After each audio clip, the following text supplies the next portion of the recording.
transformative because, I mean, Burning Man up until like what 96, 97 or something was always like people just kind of bringing everything from San Francisco to there, right? I mean, I'm sure there wasn't really like the project didn't really Right. have like a steady presence. No, no, there were six shipping containers. Now there are hundreds probably. There were six semi trailers. It just exploded.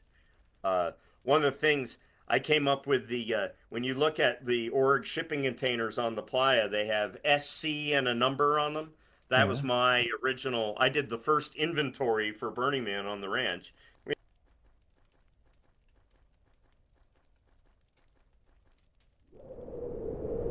Container versus shipping container, and they've continued that vein, and that's how they score all of their buildings. That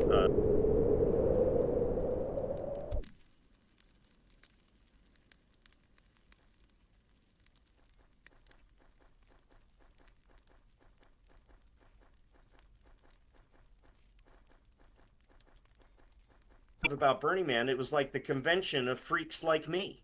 It was that guy from whatever town, Denver, Seattle, Portland, uh, Virginia,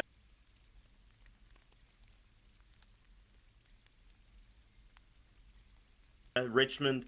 That was like the wingnut freak, punk rocker, weird artist person, and we all got together for a convention and showed off all of our weird shit, and that's what Burning Man really was to me back then. And I was like, who wouldn't want to be a part of it?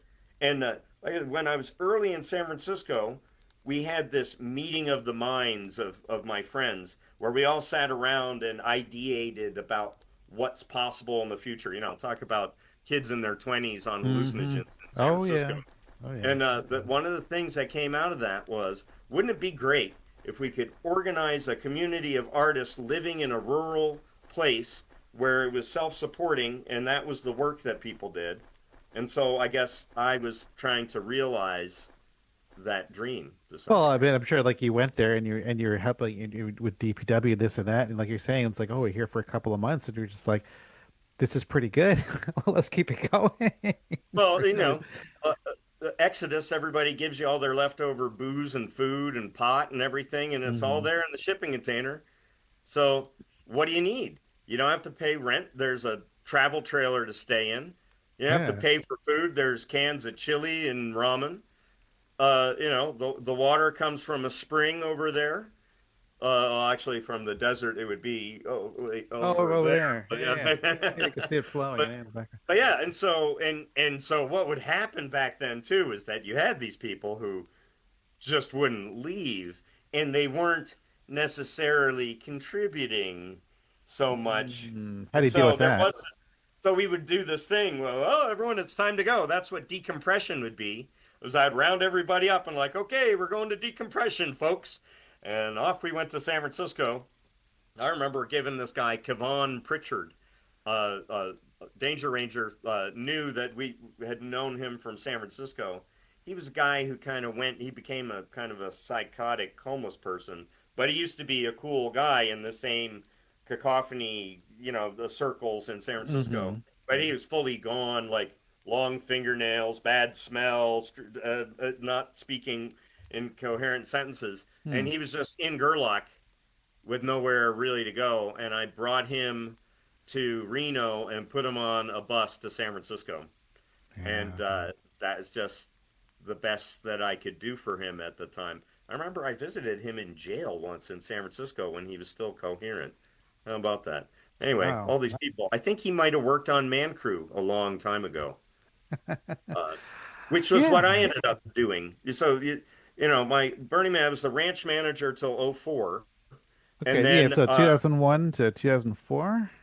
2001 to 2004, I made a movie with Caleb Schauber, aka Shooter, that you can still find on YouTube, Black Rock Station, and it's Welcome to Black Rock Station, and I give a tour of the ranch to demystify it for Washoe County. That was the purpose of that.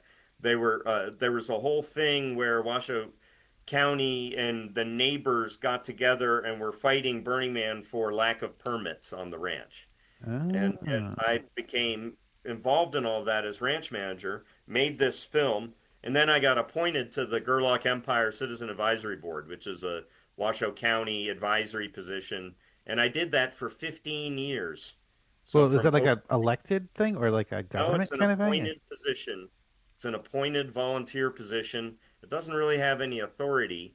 We just talk about permits that are up for consideration to the Planning Commission in Washoe County and give feedback and hold community meetings to get. So it's a way for the community, and I even ran a series of facilitated meetings with the community about what they thought the future of the community should be back.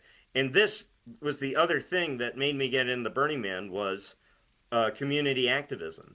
I started to become politically aware in San Francisco, and I worked on Tom Amiano's campaign for mayor, for example, Oh yeah. and I wanted to do more of that. Well, it was easier to do when in a small community with some focus like there was out here. And so I got involved in that way. There wasn't a lot of power, but it was being active in the Involved. community.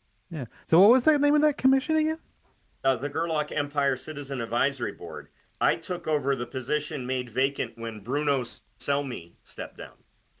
Oh.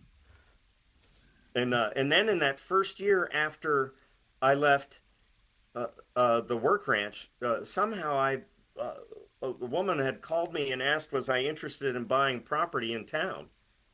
And I said, sure, let me get back to you. I called my friend exactly, Joe Olivier, Uh-huh. and uh, and I said, because he had been out doing DPW work weekends, and we hit it off. We both helped Lady B with her trailer, or and stuff like this. Mhm. And and I said, hey, any chance you'd loan me $15,000 to buy some property in Gerlach? He said, sure. He cut a cashier's check and gave it to me, and I paid him back over 5 years. And that's where I'm sitting right now. I've been here for 20 since 2004, so 21 years on this property here. Wow. Yeah, Is it like in the town of Gerlach or is it like outside yeah, of in the town? town of Gerlach. Oh. I live on L Tren Street, right across from the Gerlach Estates, the Burning Man Trailer Park. So you lived in San Francisco like almost 10 years or something, and then That's right. you kind of transition up there to Gerlach. You've been there, what, 20 some odd years now? 25 years now I've 25 lived here. years. So you don't miss the hubbub of the big city? Um, Maybe well, go back and visit, right? I go back. Well, so I got married in 2019. Huh? I Congratulations. met my wife at a New Mooney party after 4th of July. So New Mooney, where people would come out here, take hallucinogens and run around naked in the desert around in the summertime when it's not Burning Man, when it looks like this. And Ah. uh, and I knew some of the people there. I had just graduated. This is 2018. I had just graduated from UNR.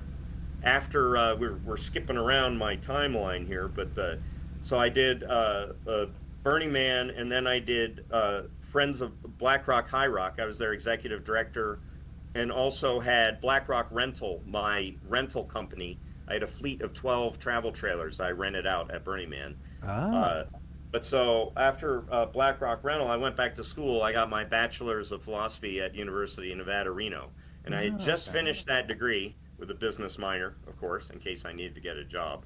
And I went out to this party. I met my wife, and we hit it off splendidly. And before long, I moved in with her in Berkeley and went to grad school. So I You went to left Berkeley. Gerlach to go to back to the Bay Area? Wow. Well, I kept the house here. Uh-huh. Low Dog, who's another longtime DPW person, he lives here in the house with us, Uh-huh. and he lived in the single wide that I had then. We have since replaced that with a new manufactured home. So we have a nice new house with an extra bedroom for Low Dog, and Otto, who you mentioned earlier, he's coming to stay out here for a week in a Oh, few days. really? He's my good friend. I've been in touch with him ever since 2002 we met, and we Yeah, keep in yeah. touch. I helped I work know on he's been her. kind of down in the dumps, with his like medical situation and Oh, everything. But sure. yeah, But no, it he's a sounds Marine. He carries on. But yeah, yeah. so the long story short, I got married, and we go back and forth to Berkeley from time to time, and we have friends in Grass Valley, so sometimes we make it take 2 days to get to the Bay Area, and I went to Unscrews, the Santa Cruz Regional. We Hmm. didn't even go to Berkeley. We just went to Unscrews and came back out here to Gerlach. And that's all right. You just put the car in cruise control, and Yeah. next thing you know, you're in Gerlach. The last hour and a half, it's the 2-lane highway. It's pretty much straight. It's not that hard. Yeah, So, but do you work for Burning Man now, or I was do last? not work for Burning Man. Last thing I did for Burning Man was Man Crew, and actually Man Crew was just here, and they asked me to come back, and so next year I might go back to Man Crew. I did Ah, that from, well, I say 2001 when I first helped Spiral find the compound miter saw in the cafe aftermath shipping container, so that he could build the man that year. That was the first year that I helped build the man, and I continued helping. And then after I left the work ranch, 2005, I did my own art at Burning Man, the Granite Skunk Coal Power LLC. There was a plan to build a coal burning power plant near Gerlach, and yeah. a local rancher cartographer, Dave Rumsey, gave me 10 grand to produce a artwork in protest of the power plant, the Granite Skunk Coal Power LLC. So I built a coal burning power plant on the playa and burned it down. And inside was all the information about why this was a bad idea and how to call your Congress critter to protest and so forth. And they never Ah. did build the coal burning power plant out here. So it worked. But so that year I camped outside what they called Little Gerlach, which was all Man Crew people. It was Little Gerlach was their camp with a view of the coal burning power plant. And they said, hey, you should come and join Man Crew. And I said, oh, that's a great idea. So I started actually going and participating in Man Crew, which I did straight up till 2019, Oh, which really? is which I built the man in 2019. And actually, my wife and her sister participated that year as well. And then I didn't go to the event that year, but I did build the man. But I didn't go to Burning Man 2019 because I started grad school. So, what's the whole process with building the man? I guess it's what now, May or something. I mean, Yeah, it so is they May. just build it up there, like on the ranch. They do. Yep. They build it in the shop on the ranch. It takes about a week. It could go faster, but doing it quickly isn't the point. The point is to do it well. I mean, we do things like we put the screws in so that when you look up, you can't see them because the man is up. So when you're looking up at the man, we try to make sure that when wherever possible, the screw is coming from above down so that you can't see the screw holes. Uh, Ah, and sometimes people have even gone over and tried to put putty over putty. all the screw holes. So people, that's the point of the man build, is that it's like, people are rubbing on it and sanding on it, and they make a brain. So they made a brain, and they Yeah, brought it to Gerlach, and Mancrew had a big party, and I went to the saloon in town, and everybody signs the brain, and I got to sign the brain again. uh, yeah. this time I put Ebert, my last name, but with the B-E capitalized. So B, right? Well, actually, one of my listeners might know episode 18 with Dan Miller, because Mhm. that's Yeah, he was there. yeah, yeah. Yeah, I But know it's him. the brain of the man is his project, and he Oh, takes sure. it Yeah, yeah. around, and so he builds it out of like the scraps. Well, He just- scraps, but yeah, I mean, it's all this pretty high quality wood stuff that's around Yeah, there. but it's There's a actually lot of scraps that because you're cutting ribs, out of yeah, they don't sell, narrow sheets of ply. You get the whole sheet of plywood. That's where Frogbat came from as well. yeah, yeah. Like Otto's auto. thing. It was Yeah. the scraps of the man. We're sitting around. What do we do? And we were all. Mhm. Otto probably told the story. We're all at the hot spring in the wintertime, and the frogs are chirping and the bats are swooping, and we came up with the unholy communion of the frogs and the bats at the springs in the winter that spawned the frog bat. Um, Uh, but yeah, and then he built the frog bat used to be small, but it got bigger because it eats all those hippies. Oh, It gets fat, yeah. So how yes, many it gets people? How many people build the man then? Because I remember like seeing some of these pictures. It's like what, a couple dozen of them or something. a couple dozen, Yeah. right? We counted 22, 8 women, so slightly more than a third were women, but there were 3 people not in the photo apparently. So that was about 25 people. And of those people who weren't in the photo, I don't know how many were women, but well, it was my wife who pointed out, oh, it's a bunch of dudes. But no, I mean, we've had Meredith and yeah, there's lots of people been Oh on yeah. the Yeah. Sweet Thing. Susan Strahan Bernowski was Hmm. our dear friend who's passed. She was Yeah. good, and of course the Muse Williams, who still works for the man. I think she Hmm. works media stuff. She's in that picture. There's a classic Man Crew picture with me with the long hair and she's the looking very fetching, sitting down right next to me there. Muse, yeah. So yeah, generally it's about 20. They used to say, "Oh, you're elitist," which didn't occur to me. They just asked Huh? me, and I did it. I'm but What do we they mean by opened it that? up to. Well, they said, "Oh, you got." It's like it was It's this weird cat. It's like it's a very specific thing, and they're like, "Oh, well, that's not real DPW." But I mean, that's how it's like fence crew Bloods and shade crew Crips. If you don't actually see the person working, then it didn't actually happen. Our crew works harder than anybody. And Oh. actually, little known fact: the entire event could not happen if it were not for the lamplighters. They are the most important department. How's that? Everything hinges on them. Well, no, this is what a lamplighter told me once. I'm just repeating this is knowledge that I have learned. DPW, nah. Rangers, whatever. Law enforcement, feh. Lamplighters, they're the one.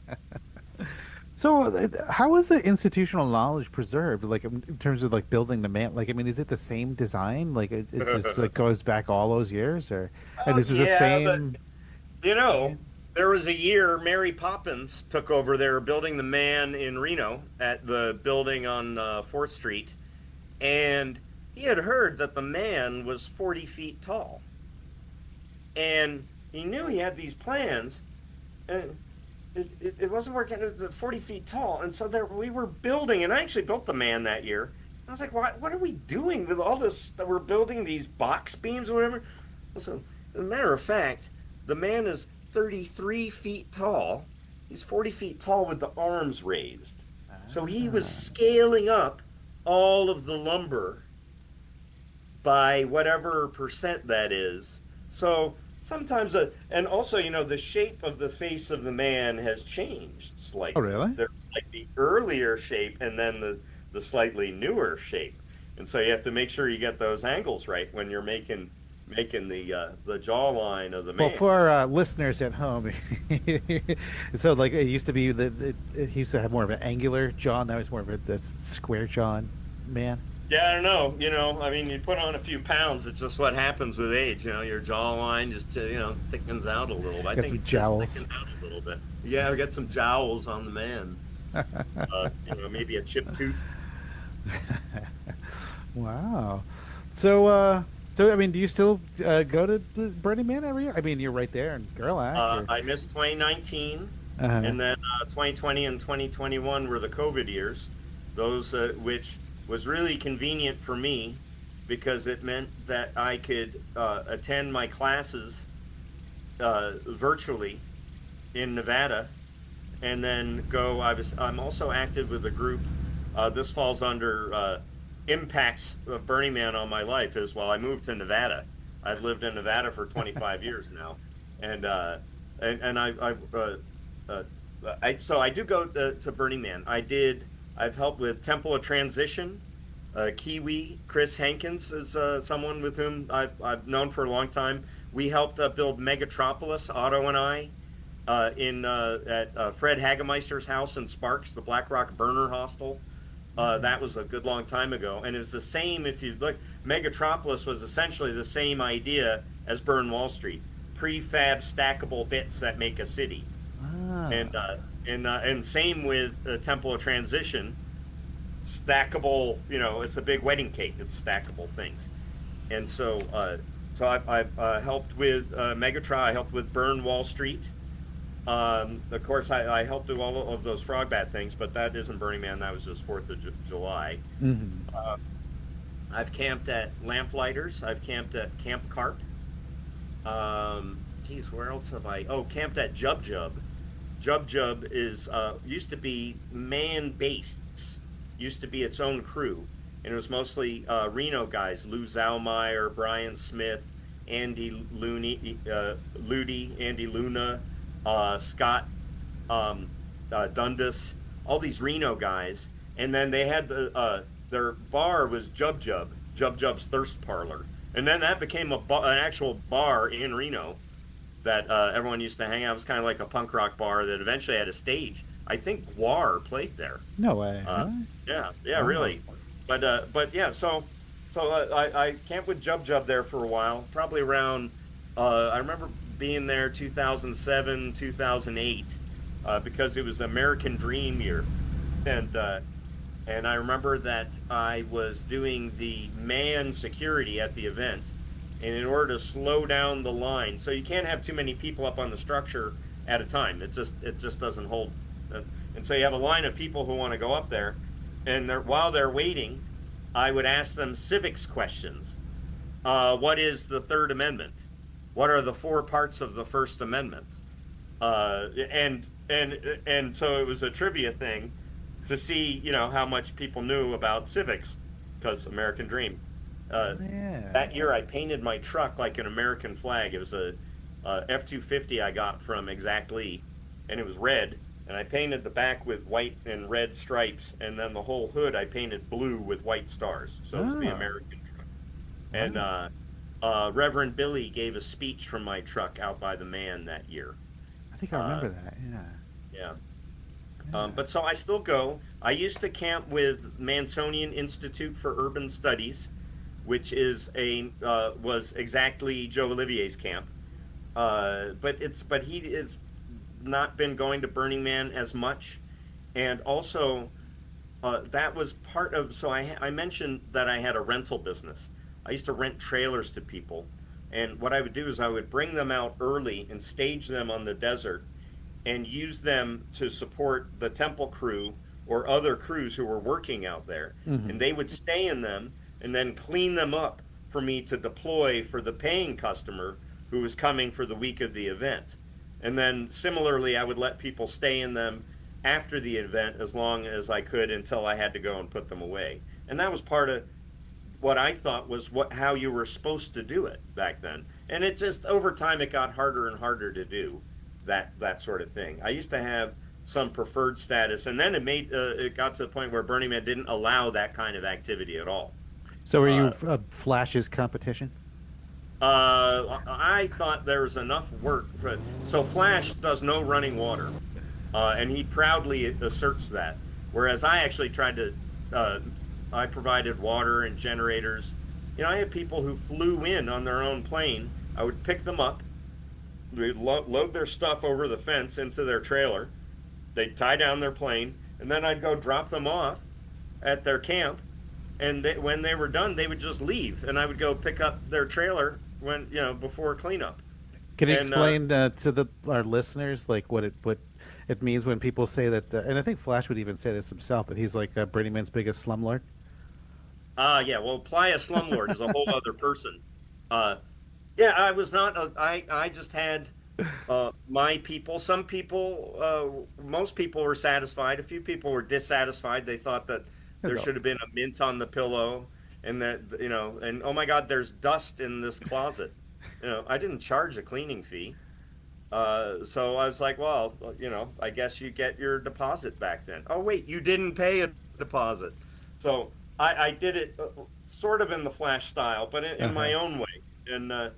And ultimately, I sold all of them by 2019. But Mansonian was like the last camp that was a client. Also, I would either rent them trailers and uh, and it just got to be where I wanted to do my other projects, and the only way to you know uh, to kind of break the trend of me being the go-to fix-it guy was to just get out of the camp and go do something else. Uh, and now my wife is Ranger Little Debbie, and she was a Ooh. ranger in '97 before I ever even went to Burning Man, for a few years. And she has a bunch of her old friends have been rangering for a long time, and she's gotten back into it.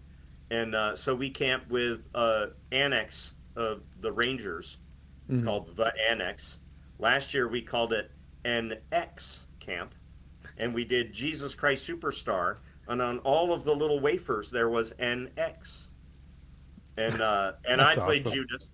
I was Judas. So we screened the whole thing, but then we dressed up in costumes and acted it out and sang along with the movie Wow. uh, at NX Camp. So I also do. I used to do Friends of Black Rock High Rock. I was their first executive director, and I used to do the BLM interpretive camp at Burning Man for several years, Oh, really? from 2007 or 8 until 2012. So I was down in front with the Earth Guardians and the Rangers, and I had a camp, and you would come in, and I would tell you about the Emigrant Trails and John C. Fremont and the Pyramid Lake Paiute Wars, So what and was that called again? You said from 2008 to 2012 it was the Black Rock what? it was Friends of Black Rock Friends. High Rock. I was the Oh. executive director. Oh. They're still here, but I left them in 2012. Did Burn Wall Street, and then went back to school and finished my bachelor's degree after Friends of Black Rock, and then my master's degree. And now Yeah, I'm what do you part do of the now? pardon. So what do you do now there in Girl Eye? I'm stewards of the Black Rock Desert. That's blackrockstewards.org. Oh. And we are similarly a public lands nonprofit partner to the BLM, but our interest is more in the off highway vehicle community and people who use their vehicles off the highway in the Black Rock Desert, which, by the way, is every single person who drives to Burning Man. Your vehicle is now an off highway vehicle at Burning Man in the National Conservation Area. But what I'm interested in is this Memorial Day is Black Rock Rendezvous. And so this podcast will come out after this Memorial Day. Yeah, But yeah. I will be conducting an Emigrant Trail tour on Oh. Sunday, May 25th.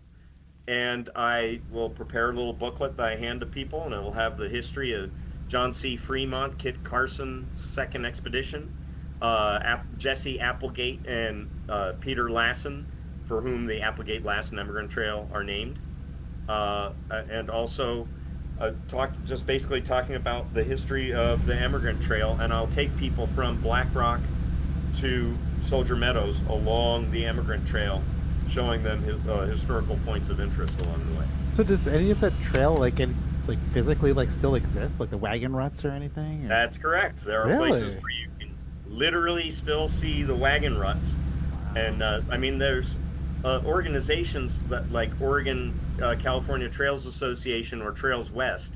Trails West has the T markers that you see made out of railroad rail. Yeah. And but you know what I've seen with a lot of these groups is that they age out. So the Octa guys that I met were all in their 80s and 90s. And you know, even I participate in the Nevada Historical Society. We just went to their event. Now that was a little bit more because people are recognized for their historic buildings. But did you know that the Reno Historical Society event had an open bar? Neither did Ooh. I until I got there. But wow, you know, I They mean, try to attract the younger good. folks. How do I get to be a member of this group? But I went there as a clamper, and I want to talk briefly. I What's that? mentioned them before. So, E-Clampus Vitus is a historical society throughout the West, mostly in California and Nevada, and all of those Reno Jub man base guys, they were all clampers. I didn't know what a clamper was, but there was a guy, my good friend Gino Oliver, and he worked as a volunteer for me at the interpretive camp, the BLM camp, and he would dress in period gear and talk about these historical people in the Black Rock Desert. Well, there was a year I had a cancellation for a 33-foot RV. I said, "Hey Gino, why don't you stay in this RV?" And I had Friends of Black Rock pay $1,000 to my rental company to pay for the RV rental for Gino. And he was like, "This is great. You should join E-Clampus Vitus." he had been a clamper since, well, he was the humbug back in 1980. The Noble Grand Humbug is the head of each chapter. Okay. There are dozens of chapters, mostly through California and Nevada, but also Arizona, Colorado, yeah, just all throughout the West. Uh, and so I went and I became a member of Eclampus Vitus. And after I left Friends of BlackRock, I became more active and became their Noble Grand Humbug in 2020, which was, that's why I say it was very convenient for me because I was able to take my classes in Virginia City, which is where our clubhouse is, and finish my class at 6 o'clock and then go gavel in the meeting at 7 o'clock. And what we do is we put historical monuments at places, usually about mining history, but also a lot of saloons and brothels throughout the West, and places that might otherwise go unrecognized. When I was the humbug, I did my monument at Empire. So when you drive past Empire, you'll see a Nevada-shaped concrete monolith with a granite plaque embedded in it, and that's what I built as my historical monument when I was the humbug. And it reads like the beginning of Nomadland. It talks about the U.S. gypsum sheetrock manufacturing plant that used to be there. Wow, that's incredible. All right, I think this kind of gets us on to our next portion of the show. Where did it all begin with little baby Metric? Where'd you grow up? We said you came from upstate Oh, New York? Or? yeah, well, I was born in Syracuse. Okay. My dad is from Oswego, New York. It's a little town north of Syracuse, Onondaga County. Well, I think Oswego is its own county. Onondaga is Syracuse. But I lived there until I was 3. My folks split. We lived for a while near Philadelphia in Collingswood, New Jersey. But then we all moved to my brother, sister, mother, and stepfather to Alexandria, Virginia, which is outside of D.C. So I lived there my formative years, 1976 to 1988. So usually when people say where I'm from, I say Alexandria because that's where I went to high school. T.C. Williams, remember the Titans? Denzel Washington movie, remember? Yeah, that's where yeah. Alexandria has the lowest amount of African American home ownership, and D.C. has the highest. That tells you a lot about the willing social segregation of the area around DC. But you know, and that's the kind of stuff you find out about in grad school. Of course, when I was there, I didn't figure that out till I went from the Catholic school to the public school, and I was like, I see the black kids in the hallway. Why aren't they in any of my classes? Well, it's because they're in the regular classes. You know, I was in the AP classes. There were like 2 black kids in there, so it was this weird segregation that was still going on right in the public school in the city of Alexandria. Oh yeah. So you graduated high school what, 88? You said? 88. Graduated high school, and actually I left before I was done, and I was able to finish my final exams at my dad's in upstate New York. So I was 18. I moved. I had to get out of my mom's house. Moved up to my dad's in Binghamton. I went to SUNY Binghamton for a year. Did radio, WHRW 90.5 FM, and met all the Deadheads that I then went on Grateful Dead tour. And a bunch of them moved to San Francisco when I did. So I knew some people from college in San Francisco. They were all seniors where I would have been a freshman. So I moved to. So lived in New York for a little over a year. Bought a motorcycle, followed the Grateful Dead to California, ended up in San Francisco, and yeah, you know, I did sound. I was a sound engineer, eventually. Before that, I worked for the Red and White Fleet at Pier 41, the Ben and Jerry's franchise, and the Booze Cruise on the right next to Pier 39 is Pier 41. So blue and gold was at Pier 39, and red and white at Pier 41. It's like Stanford and Cal, right? And so I worked for the Stanford group there, and we actually had the Hells Angels on a boat, the Red and White Fleet. I don't know if you know this. The Hells Angels are the red and white. And at that time, I was just starting to be a sound engineer, so I was the bar manager, and I knew the Chris Cobb Blues Band. That was the band. So I was helping set up the band, helping set up the bar, and like the Oakland HAMC guy sees me and he's like, "Man, this guy's all over it. You have to come back to our clubhouse." I was like, "Oh, no, no, no, no, no. I couldn't do that." And it was like, "No, no, we need you to drive." Like he would not take no for an answer. Made me drive the truck, and it ran out of gas on the Embarcadero. There's Harleys flying around and cops everywhere, and I'm just standing there. He's crawling underneath it. He fixes the truck on the Embarcadero. We drive to the clubhouse, and after a while, he was gone, and some guy looked over me and said, "Looks like you don't belong here." I said, "You're right. Bye." Got the hell out of there. But yeah, so San Francisco in the '90s. You were there '94, Yeah, so two. you know it was a good time. I did sound at It was a great time. Trocadero and Yeah. uh, Kennel Club and Paradise Mhm. Lounge Yep. and a little bit of Warfield Shoreline type, pro stuff. And I was local 16 adjacent, but I never did join the that's the Yahtzee union. But you have to. So I did all that stuff, and I always wanted to be involved, kind of with art and arts.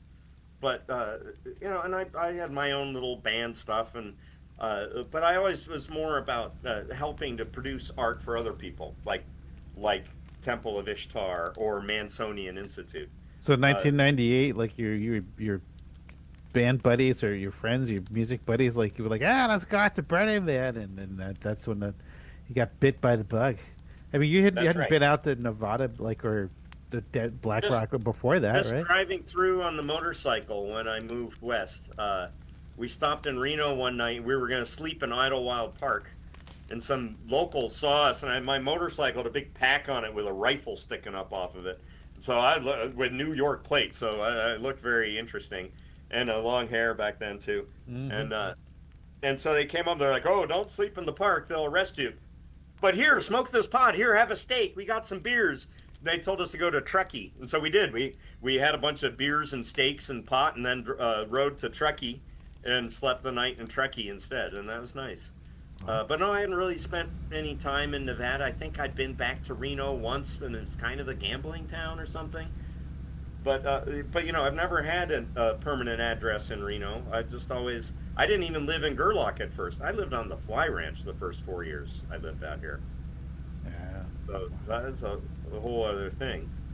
Let's see, what other So things? yeah. So so what's it all mean? What does it all What's it mean? all mean? Like, yeah, I know. You What's know, been the impact of Burning Man, the influence on your life? well, like I said, I moved to Nevada, and because I worked for Burning Man, and I knew that I had a place to land, and then I had a business that was modeling the way for rural economic development, and that helped put me through undergrad. And so that was the thing. And I wouldn't have been around to do the nonprofit management work that I did before I had any degree. And now I built a nonprofit that I'm working on. We have a KBRU FM, Black Rock University. I have a FCC construction permit to build a radio station in Gerlach. Oh, really? Hopefully have that up and running, 92.5 FM at Burning Man this year and into the future. So even whatever time this podcast may, if you come out to Gerlach or if you look at kbru.org, might be kbrufm.org, I don't remember. But anyways, blackrockstewards.org is where you could find all of Okay. those ways to get to whatever's going on with me. If you want to know what's going on with me in the present and future, go there. If you want to know the stuff I've done in the past, go to metric.cc. Mm. That's the past. Can be found there. And now can be found now, now, now, now. Now, so how long is now? Now doesn't take up any space, right? It just defines the past and the future. But the past isn't real because it's already happened. And the future isn't real because it hasn't happened yet. So what is time? There is no time. It's all just an illusion. Beautiful. Wow. Okay. Any final words? Anything else? Final words. Words with wisdom? I think I mentioned all of the things that, yeah, I think that Burning Man, uh, is it's interesting because when you're inside and when you're close to Burning Man, there can be this kind of cultish aspect to it, Hmm. and there's a lot of that. It's part of what made me step back from it a little bit. Like when I said, "What do you mean, man crew elitist?" I had no idea, but and part of that is that whenever I worked for Burning Man, I was out here in Nevada. I wasn't walking around going to the bars with my Doc Martens and being cool in front of a whole bunch of people with Burning Man. I mean, I guess I have a bit of it now. I have a patch jacket that I wear. It says "Man Crew" on the back and all that stuff. But I'm here to tell you, most people in the world do not know about Burning Man.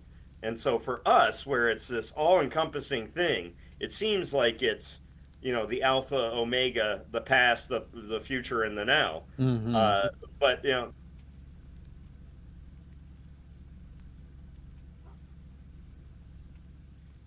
I think that Burning Man is a positive influence on the people who had the experience. It's easy to get the wrong thing. That sure there's the influencers and the sparkle ponies and all that stuff, but at the end of the day, Burning Man is more reflects what you put into it back at you. And so I tell people who've never gone before, and even people who have gone and become jaded, well, it's then you're gonna get jaded back if that's what you're bringing there. Do something else. I haven't done the one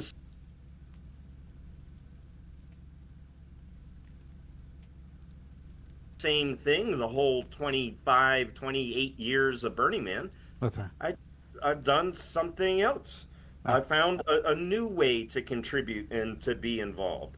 And I think that's what it takes in any endeavor, certainly at Burning Man. oh yeah, oh yeah.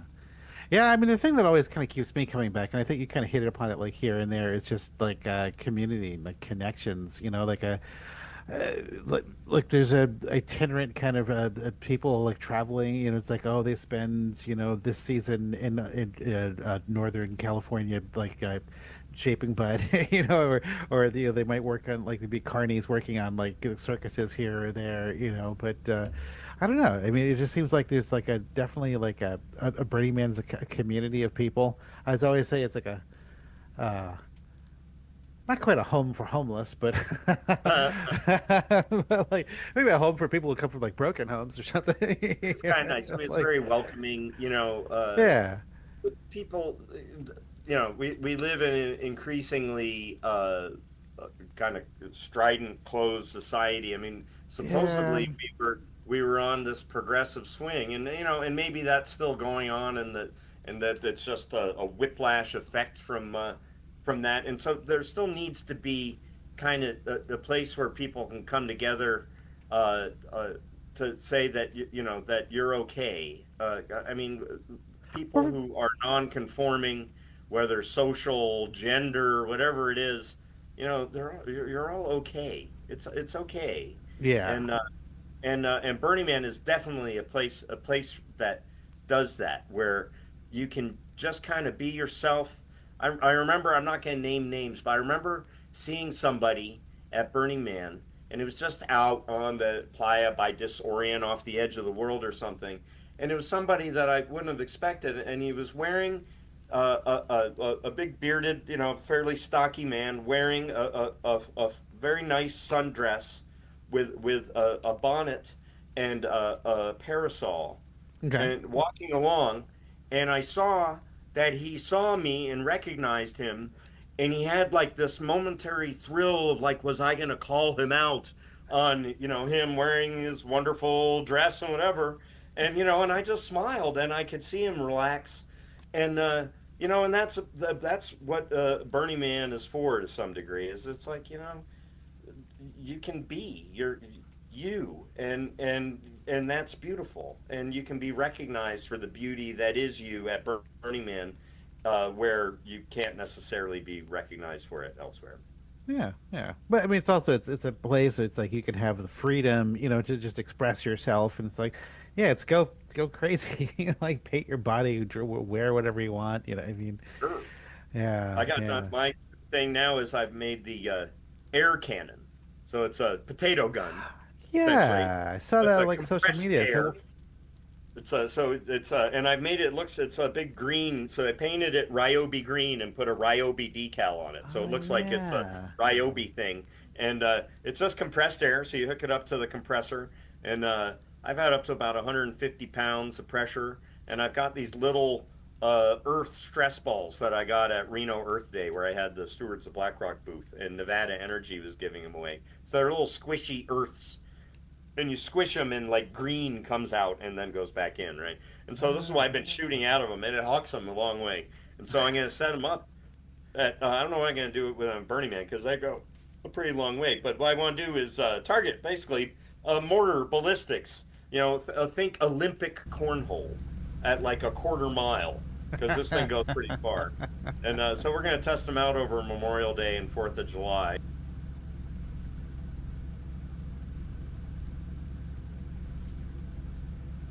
Other fluffy things that wouldn't hurt you even if you. Well, we already tried. I shot one of these earth things at me at close range, and it was just like a good stiff slap on the back. It wasn't that bad, Yeah. but they go flying.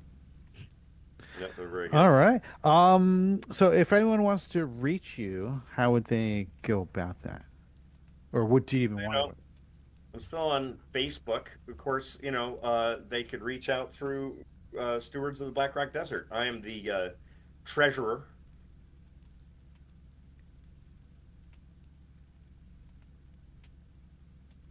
on the board. Mm-hmm. And as I said, I'm developing. I do a Guru Road restoration project. Guru Road is a art installation that was built 1978 to 1995, just outside of Gerlach. Predates Burning Man. And Dwayne Doobie Williams, it's also called Doobie Lane sometimes, Mm-hmm. he used to walk along there and smoke a joint while walking his dogs.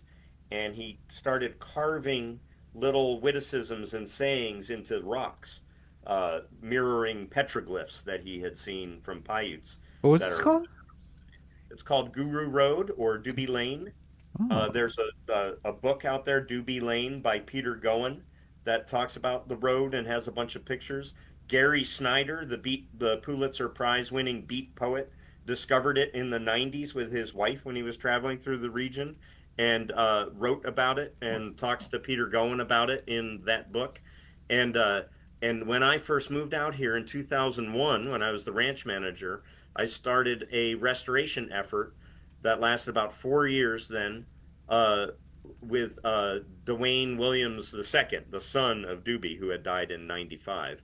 And so we did about 4 years. There were some rock slides that took out big portions of the road. And then Friends of BlackRock, when I was with them, and even after I left, they were also doing some uh, restoration work on the road. And then more recently, there was more vandalism and more impacts there. And so I talked to Regan Williams, the grandson now.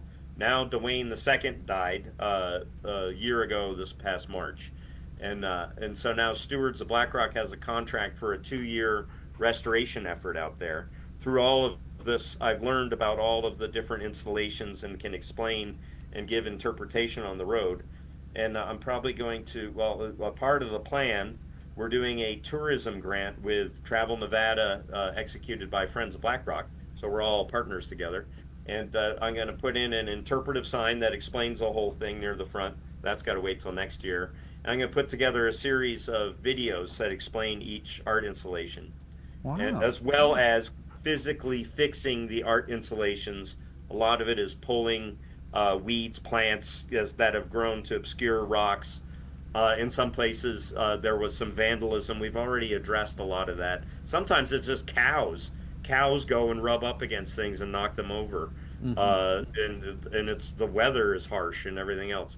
But so we're trying to get it back closer to what it was when each of the installations was first made, at least so that you can get the gist of installations. They all have a different kind of a message. For example, Ground Zero is the first thing you see. Dwayne Williams was a U.S. Marine at Nagasaki, and he saw the impact of the nuclear bomb blast there. And so he built Ground Zero, and it looks like concentric circles like a bomb blast. and carved in a rock in the middle it says ground zero, and it's a bunch of white rock in the middle and then red rock, and then circumferences going out it says 10 miles, 20 miles, 30 Wow. miles, and a rock is carved in it, it says the alternative to negotiation. And the idea was that this was his anti-war commentary essentially. uh, and so the other things are just carvings in rocks that says, and some are a series of rocks that tell a short little witticism. But yeah, and so I give tours out there, and I'm doing restoration work out there. Where is that again? It's just It's near Grilling? mile marker 2, Route 34. On your way to Burning Man, you'll see it off to the left there. You can drive through in a regular car, but it is a dirt road there, and when it rains, sometimes there's muddy puddles that you might be able to Oh, get stuck in. But wow. maybe we'll address those. We'll Have to fill them in. check that out. All right. Well, I think we're coming up on the time. Thank you so much. This has been a wonderful, wonderful interview. I'm sure everyone's Sure, gonna thank love you, it. Andy. Yeah, yeah. Thank you for listening. If you enjoyed this show, please subscribe, rate, and review it on Apple Podcasts, Spotify, or wherever you listen. The more reviews the show has, the more likely it will even appear in search results. Also, please tell a friend and share this show with anyone that you think might like it. Word of mouth reaches quite far, especially in the Burning Man community. If you would like to contact us, please send an email to shadowofthemanpodcast@gmail.com. You can also follow Shadow of the Man on social media at Facebook, Instagram, Blue Sky, X, and YouTube. The links for all of these are available at shadowoftheman.com. Feel free to use any of these social media accounts to provide any feedback you might have. Your thoughts on the show are greatly appreciated. Thank you, and see you soon for a new episode of The Shadow of the Man. Thank you for listening to this latest show. We have to make another one, so gotta go.